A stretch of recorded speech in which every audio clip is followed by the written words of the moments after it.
God, I want this fucking election over. I've been in the leadership for 13 years, involved in 4 MBA negotiations, and I just want to share my experiences because they're illustrative of my view of the union. In 2007, I was on the board and the negotiating committee during the strike. Anybody who thinks the companies were going to give us coverage of the internet without a strike is dangerously naive.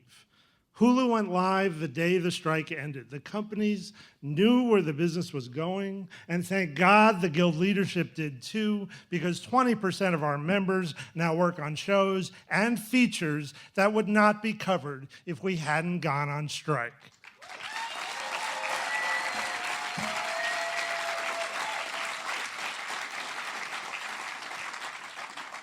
At the next negotiation in 2011, John Wells was president, a Guild leader who people liked because he looked reasonable. But that negotiation did not go well.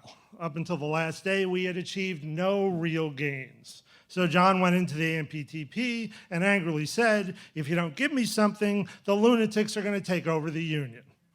And Carol Lombardini, head of the AMPTP, nodded and smiled and gave him nothing. So the lunatics took over. And in 2014, when that negotiation wasn't going well, we said to the AMPTP, if they didn't start to move on the issues we raised, we would go to the membership and take a strike authorization vote. And so they moved. For the first time, we got minimums set for subscription video on demand. We improved residuals for reuse on streaming, and most importantly, we got crucial limits on options and exclusivity. And in 2017, we did take a strike authorization vote, and we improved the options and exclusivity limits. We broke pattern bargaining and got millions more into our health plan than SAG and DGA. We increased pay TV residuals 15%. We increased all our streaming residuals.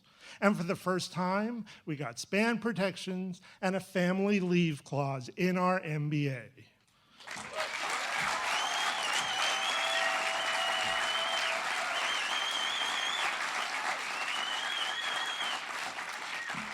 You worry about looking reasonable, get ready to cave. This is business, and the only thing these companies respect is strength. Strength we've shown in this agency campaign.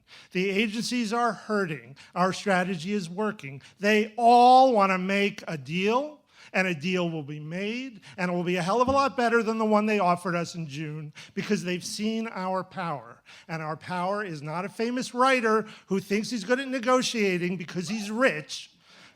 And it's